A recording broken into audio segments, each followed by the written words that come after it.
Desnecessárias e alienação parental. Dei uma entrevista semana passada em que falei sobre isso, sobre alienação parental involuntária, sobre alienação parental praticada através de verdades desnecessárias. As verdades desnecessárias, elas são verdades, mas são desnecessárias. E onde é que a alienação parental entra nisso? Fui questionado por uma pessoa que disse: então quer dizer que falar a verdade é alienação parental? Falar a verdade desnecessariamente, jogando luz sobre o ponto fraco da outra pessoa, pode sim ter um efeito alienador. E muitas vezes as pessoas praticam sem perceber. Não estou falando de alienação parental grave, daquelas mudar de domicílio, levar o filho para longe do pai ou da mãe, falsas acusações, campanha difamatória pesada. Não é disso que eu estou falando. Estou falando de um nível muito mais comum, muito mais frequente, mas também alienador. São as verdades desnecessárias. Olha só, todos nós temos pontos fortes e pontos fracos. Todos nós temos qualidades e defeitos. Às vezes, se nós apenas ficarmos falando a verdade, tão somente falando a verdade sobre alguma pessoa, jogando luz sobre as fraquezas desta pessoa, nós estaremos desqualificando a sua imagem perante seus filhos, perante quem quer que seja. Vamos imaginar, estou partindo da premissa, estou falando das hipóteses de narrativas verdadeiras, tá? Vamos imaginar uma pessoa que tenha dificuldade de gerenciar o próprio dinheiro. O pai ou a mãe, não interessa, tem uma educação financeira baixa, tem uma desorganização econômica. E digamos que isso seja algo inquestionável.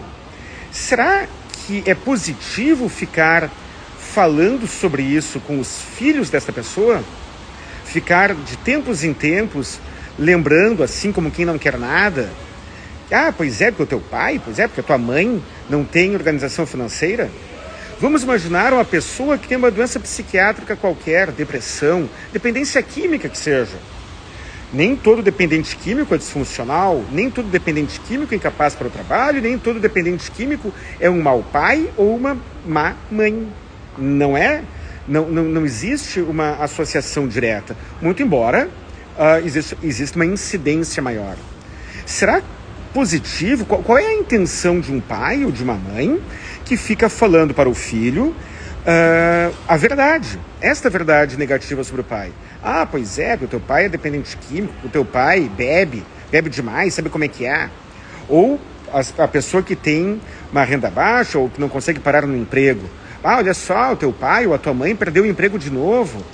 Qual é o resultado provável disso?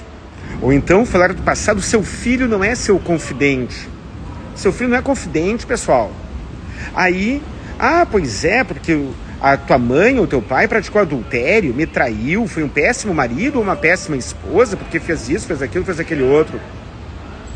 A função do pai e da mãe não é essa. A função do pai e da mãe é preparar o filho para o mundo, tentar, dentro do limite do possível, oferecer as melhores condições para o seu desenvolvimento psicológico, emocional e tudo mais. Qual é o resultado de ficar falando a verdade? O cara foi um péssimo marido ou foi uma péssima esposa? Qual é a finalidade de ficar explicando isso para o seu filho? Eu defendo a divisão equilibrada de tempo como regra, como acontece em alguns países. E na minha cabeça, esse deveria ser o modelo padrão, como acontece já em alguns países. A divisão desequilibrada de tempo traz um grave problema, porque ainda que haja verdades desnecessárias sendo ditas tanto pelo pai como pela mãe, quando o filho fica 75%, 80% do tempo com um deles e apenas 20%, 25% com o outro, não há sequer tempo de compensação. Então, aquela criança fica ouvindo as verdades desnecessárias e negativas sobre o pai, fica apenas 20% do tempo com o pai, e aquele pai não tem condições de desconstruir aquela imagem negativa que foi feita a seu respeito, ou de mostrar as suas qualidades compensatórias. E aí o tempo vai passando, o vínculo afetivo vai ficando cada vez mais fraco.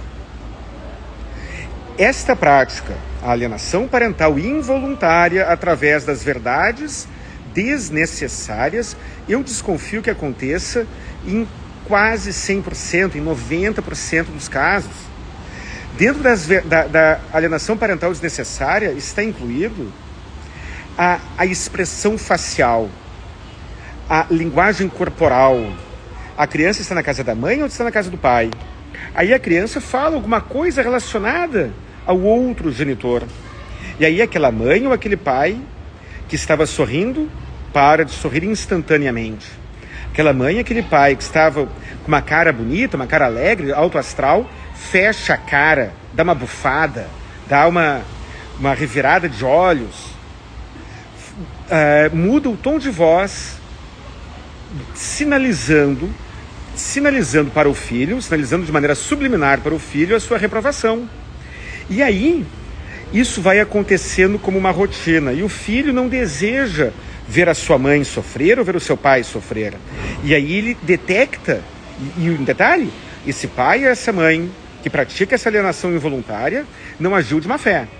Mas o filho detecta que aquele assunto, a casa do outro genitor, a figura do outro genitor, é fonte de discordância, de irritação, de qualquer coisa nesse sentido. E esta mensagem vai sendo absorvida. E aí este é mais um motivo pelo qual eu defendo a convivência meio a meio.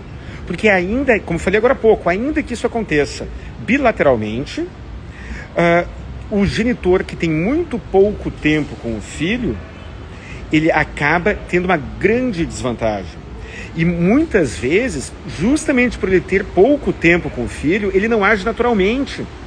Como falo em várias oportunidades. Se você, estou falando em especial para você, mãe, se você tivesse apenas 2 finais de semana por mês com seu filho, você conseguiria ser rigorosa com o horário de sono, com a alimentação? Você proibiria o seu filho de comer doce quando estivesse com você, caso você tivesse apenas 2 finais de semana por mês com ele? Algumas pessoas talvez sim, mas a tendência é negativa nesse sentido. Então, o que acontece? Um círculo vicioso. Na maioria das vezes, os filhos ficam a maior parte do tempo com a mãe. O que gera uma sobrecarga para as mães. E ficam muito pouco tempo com os pais. Aí aquele pai não consegue exercer plenamente a sua parentalidade. Não consegue exercer plenamente as suas obrigações de dar educação e orientação ao filho.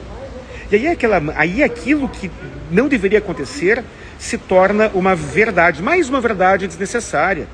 Quando a mãe descreve, mas eu fico com a parte pior do piano, a parte mais pesada do piano, eu fico com o trabalho sujo, com o pai é sempre a festa, o pai é pai de Instagram. Sim, é verdade. Mas esta verdade é uma verdade que não deveria acontecer. Esta verdade, algumas vezes, é fruto da vontade do próprio pai, outras vezes é fruto da vontade da mãe, outras vezes é imposta pelos advogados e pelo judiciário e pela nossa cultura doente, nossa cultura social doente. Pessoal, meus queridos amigos aqui do Instagram, por favor, reflitam sobre isso. Por favor, compartilhem este vídeo com o maior número possível de pessoas e ponderem. Não custa nada pensar sobre o assunto. Pensar não custa e você não se comprometerá. Ninguém está vigiando seus pensamentos. Ninguém está... ninguém pegará os seus pensamentos e usará contra você. Por favor, apenas pense a respeito. Um grande abraço, pessoal, e uma boa semana para todos.